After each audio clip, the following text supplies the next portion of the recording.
Family મિત્રો જય શ્રીરામ મોજમાં છો ને મોજમાં જ રહેજો હો ભાઈ હા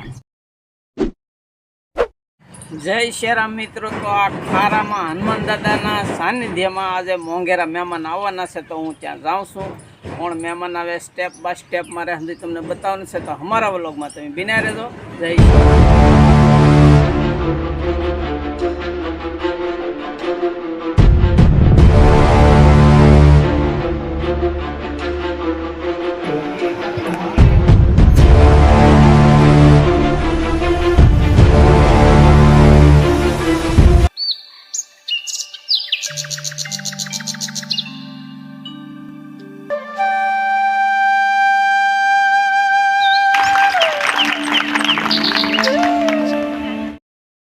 એના એ પ્રવાહને એટલા જ પગની સાથે પધારેલા સૌ મિત્રો વડીલો એમનું પણ સ્વાગત અને મને આજ પહેલો વહેલો મોકો મળ્યો છે કે મારા વડીલો બાપુ તમારી જમીન ખાય મેં આપનો વિશે ખૂબ સાંભળ્યું દર્શન થયા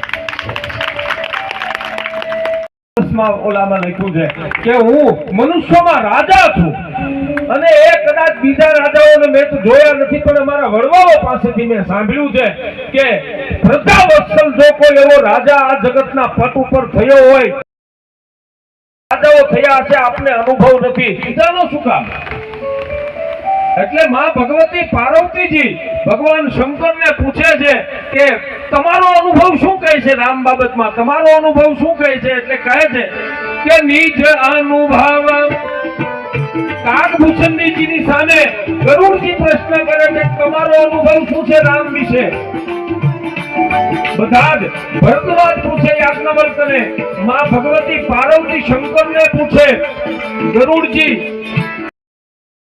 દિનુ હરિ ભજન જાય કલેશા દિનુ હરિ ભજન બાપા એ જ નીકળે એમાં કાઈ ઘટે નહીં એટલે જે પરંપરા જેમાં સત્ય પડ્યું છે જેની પાસે પ્રેમ પડ્યો છે રાજાના દીકરા છે કાઈ ઓછી સંપત્તિ નથી બધું છોડીને પોતે એમાં વિશ્વામિત્રજીએ માંગણી કરી છે કે મને માંગવું છે મારે પણ મહારાજા તારી પાસે નકર મહાન સંત છે જ્ઞાની છે મહામુનિ છે માંગ્યું છે મહારાજા દશરથ પાસે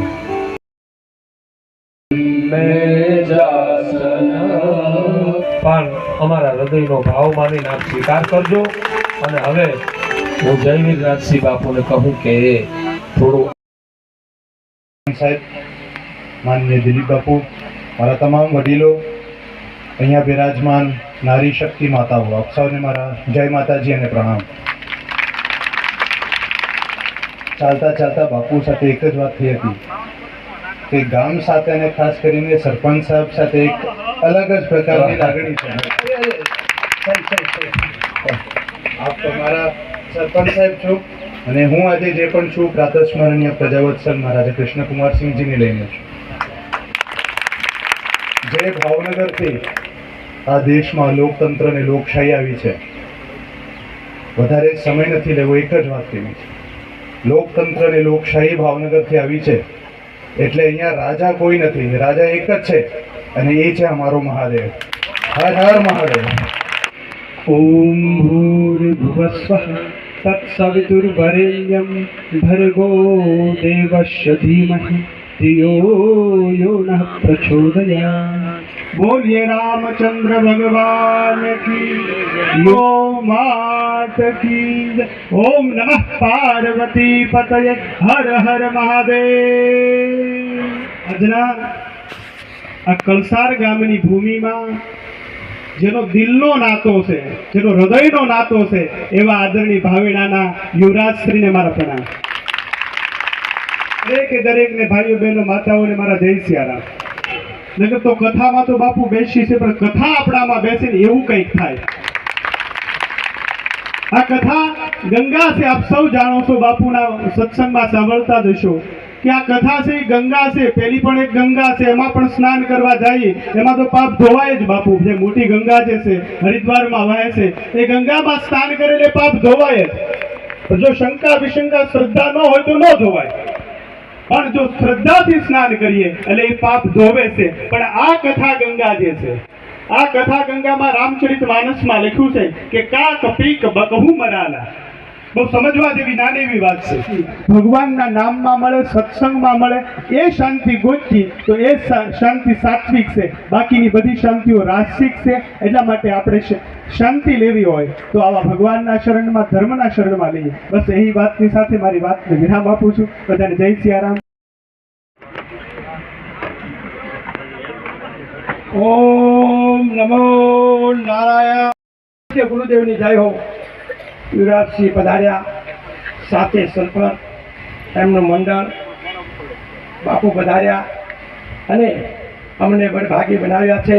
કલસાર ગામને બળભાગી બનાવ્યા. શંકર ભગવાન પોતે કૈલાસના શિખર પર બેઠા બેઠા બોલે છે, હે ઉમા, આમાં કપીની કચ્છી બળાઈ નથી, પણ પ્રભુના પ્રતાપ, રામના પ્રતાપ. આ હનુમાનજી મહારાજ પૂરું ભારતનું પરિક્રમા 50,000 કિલોમીટર પેદલ પગમાં જોડા પહેર્યા વિના કરી છે. અને કીધું કે ગાયને માટે અમારા અવતાર છે, પણ હું હવે તો અખાડાનો સાધુ બની ગયો છું. અપુ ઇન્ડિયા નહીં, ભારત અજનાબખંડ.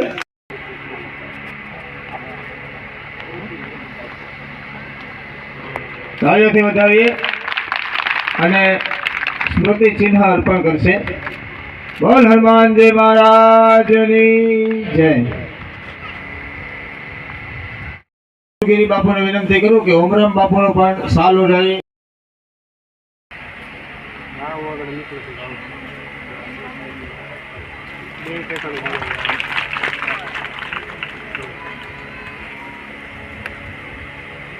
બોલ હનુમાનજી મહારાજની જય. પંચાયતના સરપંચ શ્રી નિલેશભાઈનું સ્મૃતિ ચિહ્ન આપી સન્માન સ્વાગત બહાદુરગીરી બાપુએ કર્યું. બોલ હનુમાનજી મહારાજની જય.